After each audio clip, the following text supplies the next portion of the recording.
Good morning, everyone. Good evening, good afternoon, wherever you are, and welcome to this week's Weekly Energy Boost.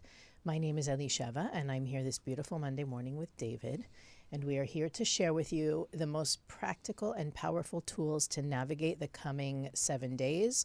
Whether you are new to the podcast or you've been listening for years, we want you to know that the Weekly Energy Boost is a compilation of the most practical, powerful wisdom and tools that David and I can come up with to help you steer the coming week. And inevitably, that wisdom and those tools are applicable to every situation, any day of your life. And this week we're focusing on, the title of this week's episode is It's Time for a Change of Scenery. But what we're focusing on today is each individual's ability to shift their perspective and therefore shift their reality. And this may be a topic that we've touched upon previously, but this is really the week to exercise that skill, that talent that we all have. Now, each of us, to one degree or another, we have what the Kabbalists call bad eye, negative eye, evil eye. We look at people in situations in search of what's wrong with it or what's wrong with them. And we tend to focus on what's negative. Now, I know we'll get in the comments, I don't do that, I don't do that, I don't do that. The starting point for this conversation today is really to recognize that all of us have it to some degree or another. And those of us who don't might even have it worse than the rest of us who can recognize and identify it. And that's really one I think I share often in these shows, that it's the hardest thing about being spiritual, to me at least, studying Kabbalah, is knowing yourself, being self-aware, being honest with yourself, and recognizing this is really who I am. And only when we recognize who we really are can we work with it. So I think the first step this morning is to realize, or whenever you're listening to this, to recognize the degree at which you look at what isn't, what's wrong. Sometimes we even look for it. It's a form of self-sabotage. We explore what can go wrong until it does. And we're not saying to be blind to the negative, but we're talking about how what we focus on is actually what we create. And so our eyes, which we say are the gateway of the soul, right? One of the things that the Kabbalists teach is that we should protect our eyes. We shouldn't look at things that are negative, violent, inappropriate, etc. And at the same time, what goes out, how we project with our eyes, is something that's very important. By the way, I don't know if you know this, David, but I think on our YouTube channel, the episode with the most views is actually the one about evil eye. It has something like 24,000 views. Interesting. People really I think people feel victim to it and don't realize that they also create it. No. Yeah. Well, what I love about this topic is that I have to constantly remind myself also just how much free will I have to create the life that I want. And we all have free will. I think that is something that eludes us time and again. We think that our life is the way it is because of these external circumstances that are happening to me. And in reality, the whole world is waiting for you to make a decision in your consciousness, which is then expressed through your eyes, right? What you decide to see. But the whole world is waiting for you. And at any moment of your life, no matter what's going on, even if it looks like you have no free will and the decision has already been made, you have the ability, the right, and the Creator's expectation to choose what you want that life to be. And the Kabbalists boil it down to one concept, really, and it revolves around this. If you choose to see something as positive, you enter the world where it is and it becomes positive. And if you choose to see something with a skeptical eye, with a victim eye, with a this is bad, or it could be bad, or it will be bad, you literally enter into another portal energetically. And that is why throughout the day, you have to remind yourself where you want to be. Also, if we go even deeper, the Kabbalists explain that the sin of Adam that was explained biblically, which is a spiritual document, explores this whole idea of how Adam represents all the souls of humanity. So there's a spiritual lesson in it for us. There's a blueprint there. And what he did by choosing kind of a negative reality, choosing the doubtful reality, what we call the tree of knowledge, good and evil, he set a precedence that forever we live in the tree of knowledge, good and evil. It's not just evil. It's not just bad. There's both simultaneously. What do we learn from that? We learn that everything in this world has both. Everything has both. Everything has the good and it has the bad. So what is my choice? My choice is what you want to choose, what you want to be connected to. Sometimes we feel like we have choice. Sometimes our eyes are open and we feel, all right, well, I see I got both here and I'm going to do this. And sometimes the negativity is so strong, we get immersed, we get sad, we get confused, and we feel that the only choice we have is the bad. And it's not true. In fact, the darker you're in, the darker the darkness is that you're in, and it's not logical, but if you can fight to see the good in that over and over and over again, the reward is very great. And this is the reward of the tree of life. So that's the reality you step into as you step out of the tree of knowledge, good and evil. Well, I think on a simpler level, we can say that I think sometimes when I'm listening to David or when I hear myself talking, it sounds like we're just trying to ask people in the world to be good people. Just be good already. Stop being so bad. The Kabbalists explain. Like, what's wrong with you already? Come on, guys. Why do we have to say this every single week? It's not, having this mindset shift and having what the Kabbalists call good eye is not about being a good person or doing the right thing, or it's not even about treating others the way we want to be treated. The wisdom behind it is that when we push ourselves to see and to focus on the good, we draw goodness to ourselves, right? We don't realize that by me looking at what someone else has and wanting it, or by me thinking, well, that's never going to work. That's when the people, I think we look at other people and we see their business project or their new relationship or whatever it is they're doing, and we sabotage it for them. They'll never be able to manage that or whatever it is. The Kabbalists say it's not about wishing them well and being a good friend. It's the more I focus on the negative, the more limitation I draw to myself. Mm-hmm. And the more I focus on the positive, the more blessings I create space for. Now, what's interesting about that is like the end of that sentence is actually that before we receive any blessing in our lives, that test is going to come up. Mm-hmm. We'll be shown somebody who has what we want. And this is a question that actually just came up in the chat. How do you take back evil eye? She was saying that her friend got a promotion and she doesn't want a promotion. She wants a new job, but she felt that pang of jealousy. So the good news is that whenever we're going to receive a blessing, we'll be shown somebody who our eyes can either take negativity from or positivity from.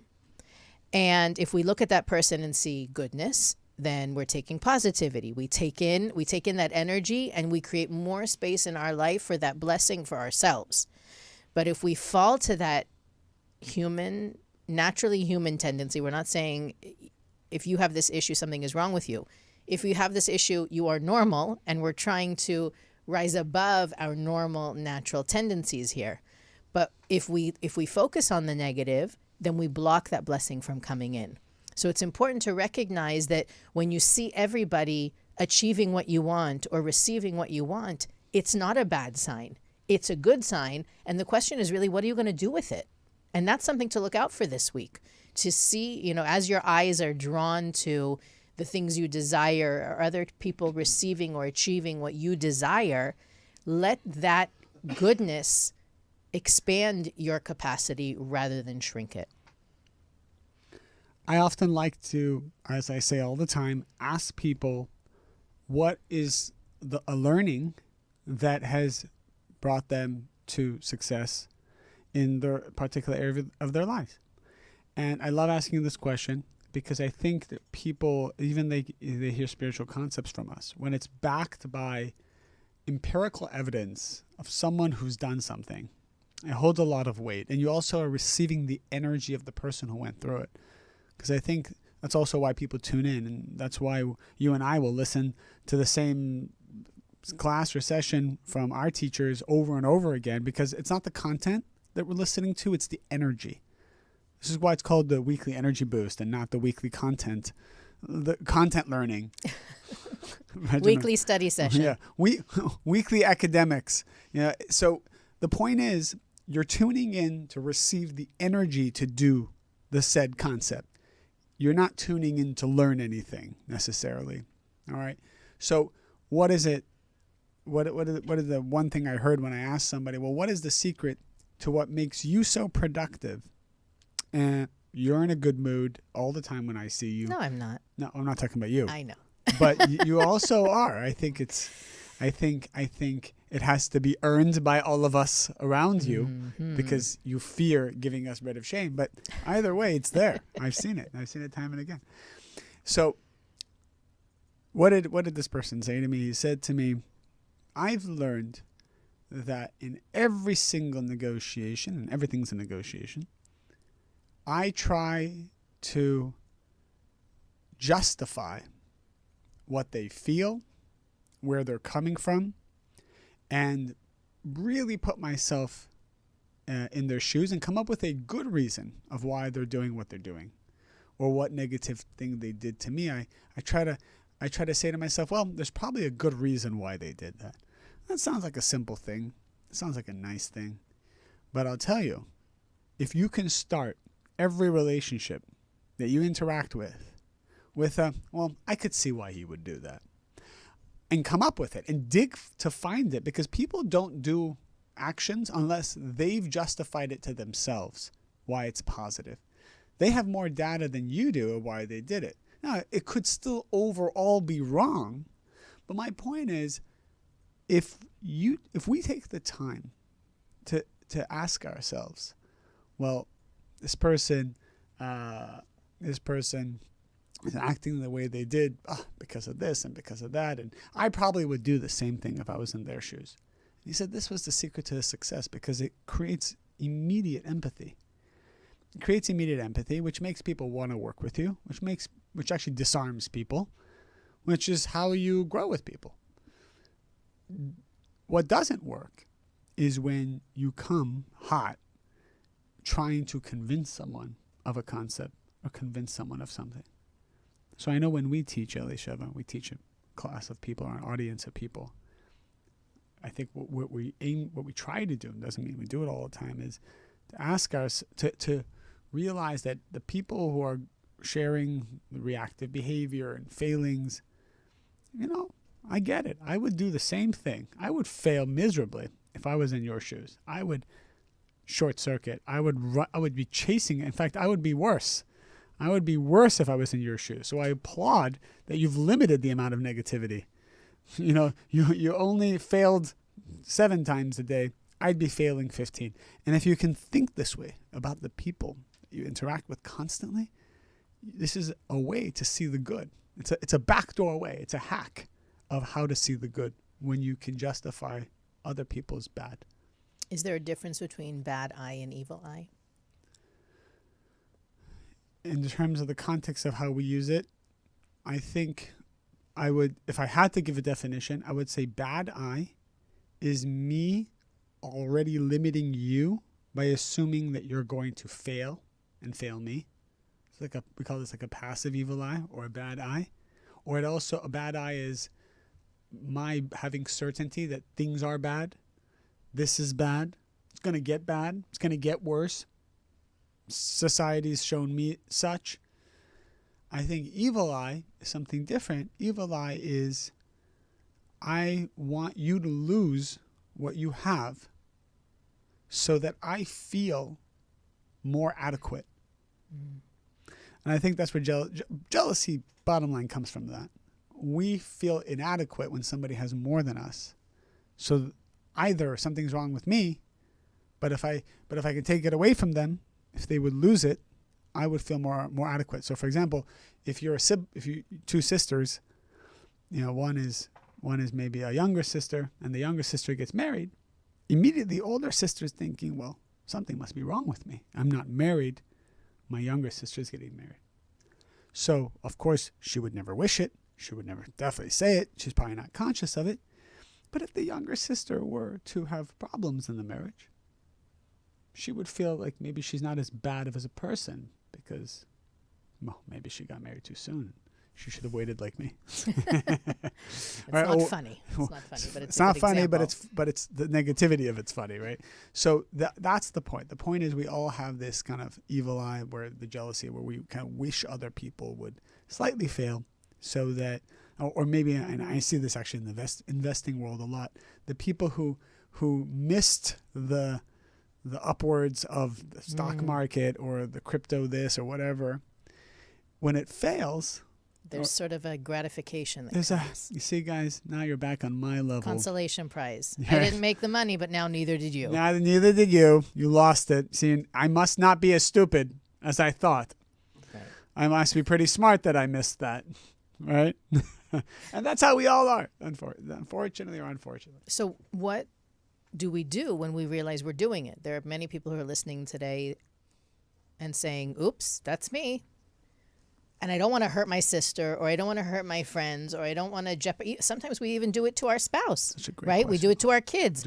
When your kids get older, you will see they will come to you and say, Dad, I have this amazing idea. Blah, blah, blah. And you're looking at them going, that's a bad idea. It's really hard for me to watch you fail, but I'm going to watch. It's funny. I've seen this in a lot of groups, different chats. Too many chats, way too many chats. But there's different chats. And some of these are like business chats or spiritual chats or whatever.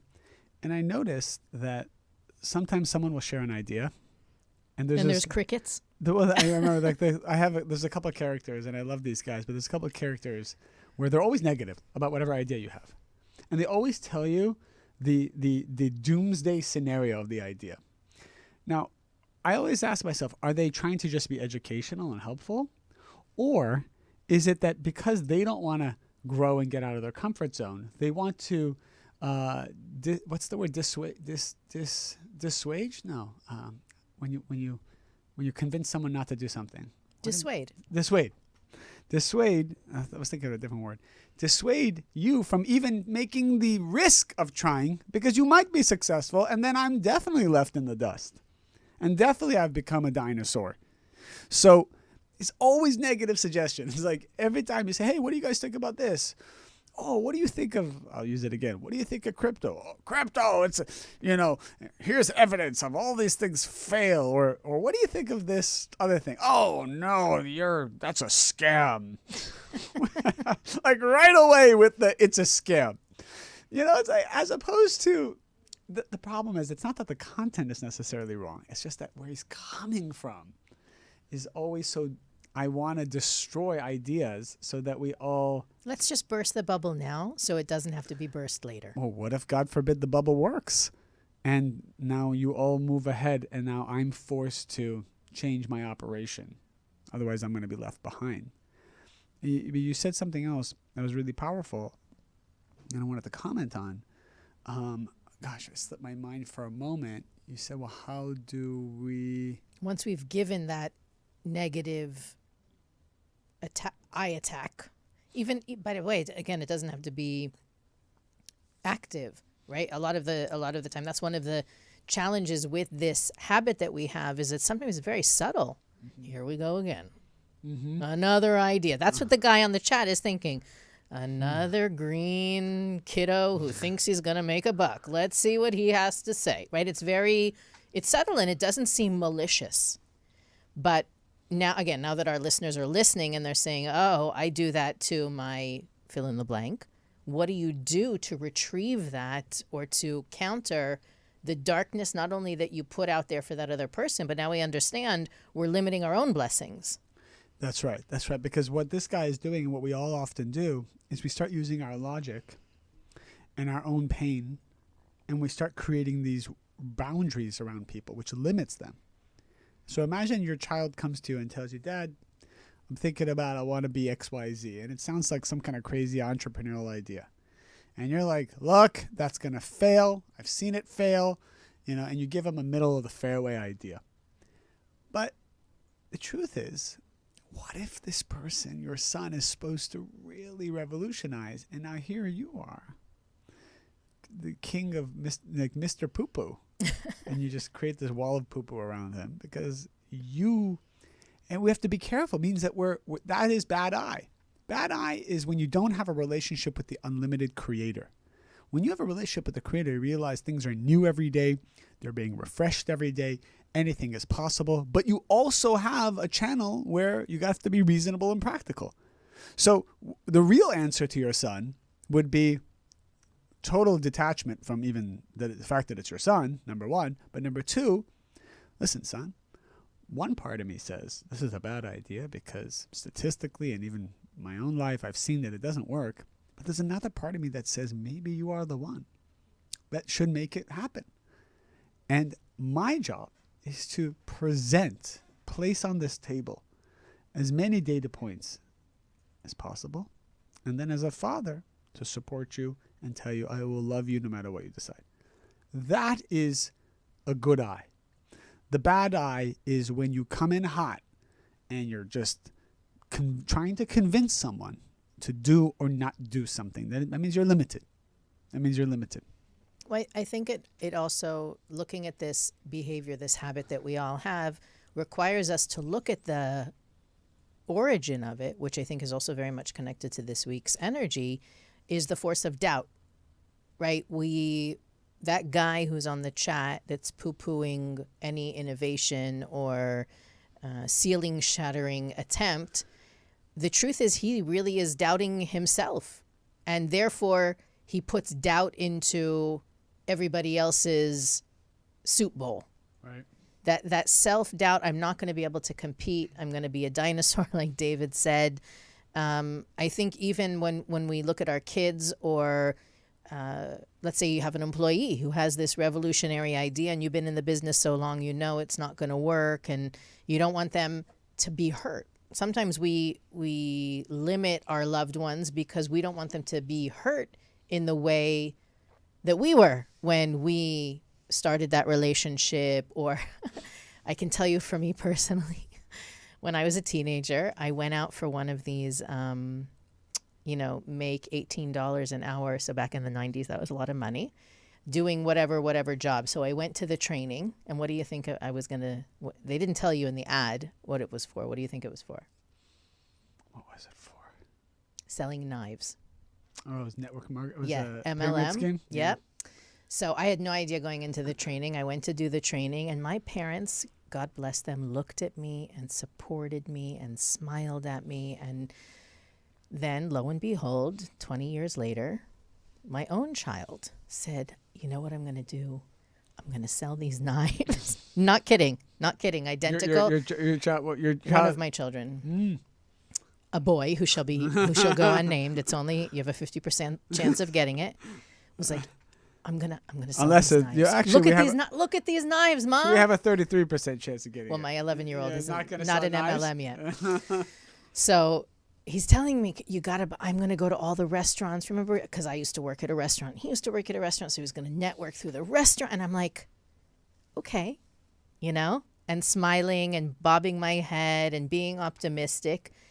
Because I knew I wasn't open to hear that this wasn't going to work when I was his age. And I know he is not going to be open to the fact that it's going to work. And what's more important, and this is where I hope everybody's listening carefully, what's more important is the energy I gave him to shoot for the stars. And I kid you not, he came back and he said, you know what, this is pretty ridiculous, isn't it? I'm not going to do this. I'm going to go for that. So-and-so offered me a job. I'm going to sit in their office for a few days and see but the point is, me, and I don't know if those of you who are parents have seen this, but if you tell your kids not to do something, it makes them want to do it more. If you don't like who they're dating, and you tell them that, it makes them like the person more.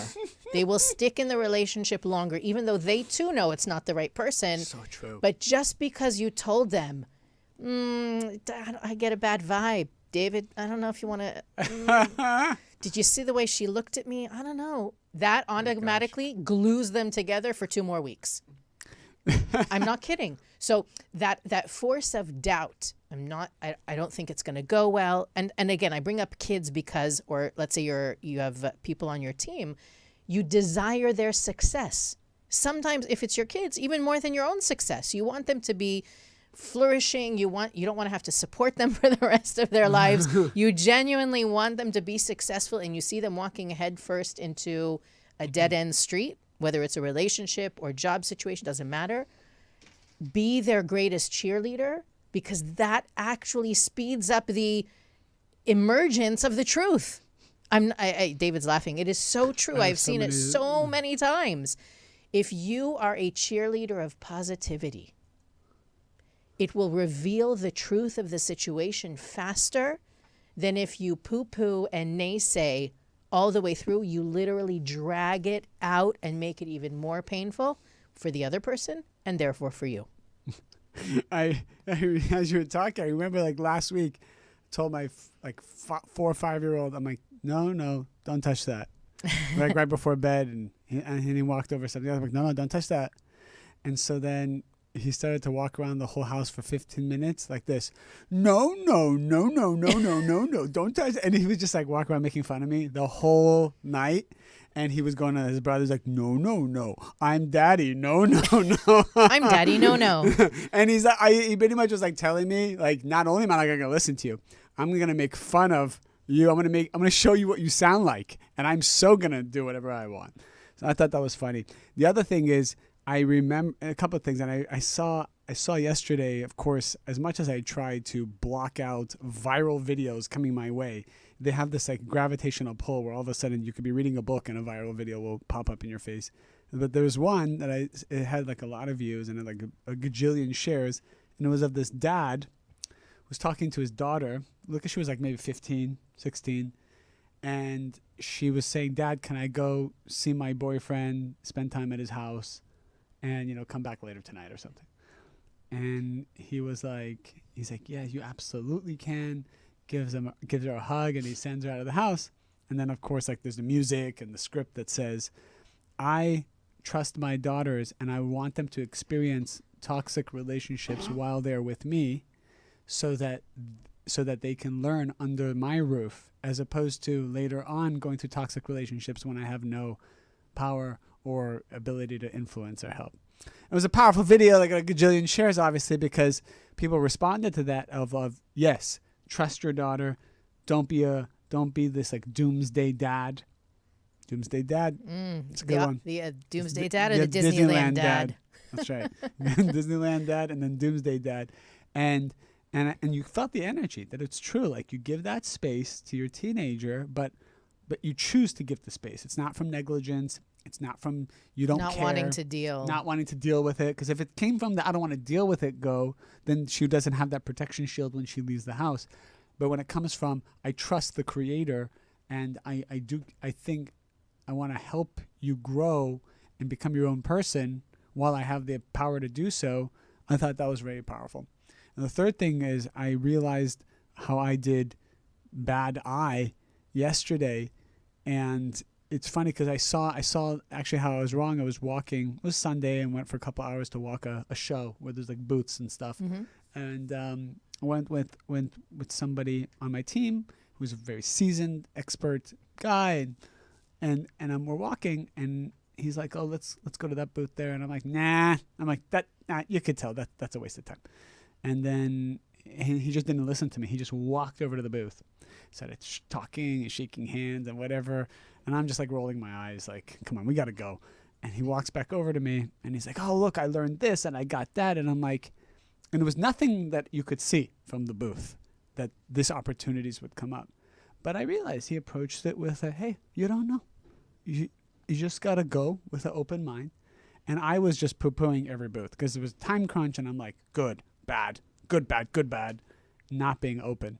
And he actually, he saw the opportunity. So let's take what you did/didn't do and make it into an assignment for our listeners. What can they do this week to make sure that they're not limiting, they're not strengthening their bad eye, that they're leaving possibilities, they're empowering others? This is the week, because when we do it this week, that imprint, that muscle mass that we develop this week lasts for an entire year. I would say, because there are people who also say, well, what if you waste your time going to every booth or talking to every person? Because there's also a time-wasting component to it. So what I didn't do, which I should have done, and it's shame on me, I should have started the walk by talking to the Creator and saying, I have no idea what's right and wrong.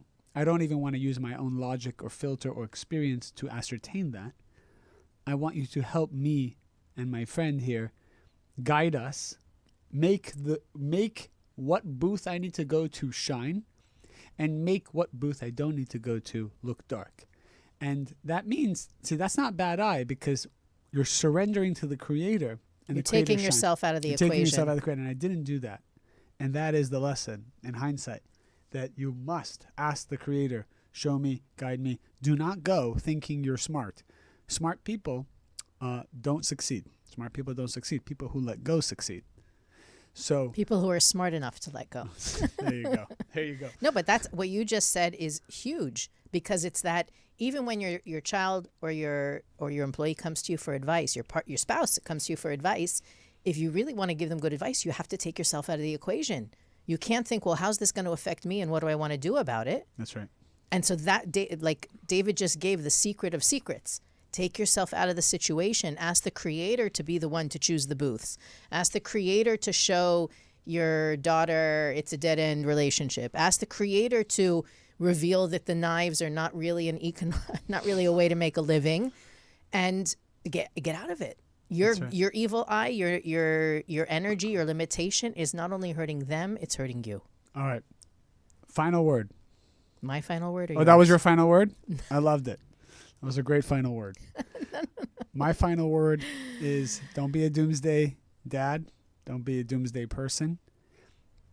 Ask the Creator to show you throughout the day what's right and wrong, what direction you should go. Don't try to ascertain it through your own eye, because you will be giving bad eye. Always find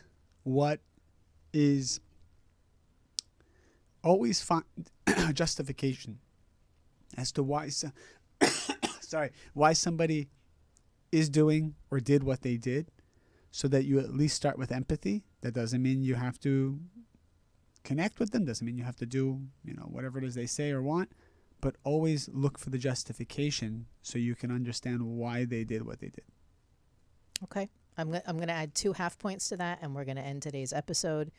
I think one of the ways that helps you not give the wrong advice or not fear or doubt for your own well-being is the recognition that you're exactly where you need to be, even when you're the one that needs the advice or you're the one that is being asked for the advice, knowing that you're exactly where you're supposed to be and no one can take anything from you. That's right? So even though David was pressed for time yesterday, he needed to know, he should have known, that he is going to meet the people he's supposed to meet no matter what. And to be busy trying to manipulate or calculate or strategize, that's where the waste of time is, not the walking around talking to the people. And 2, you have everything you need right now.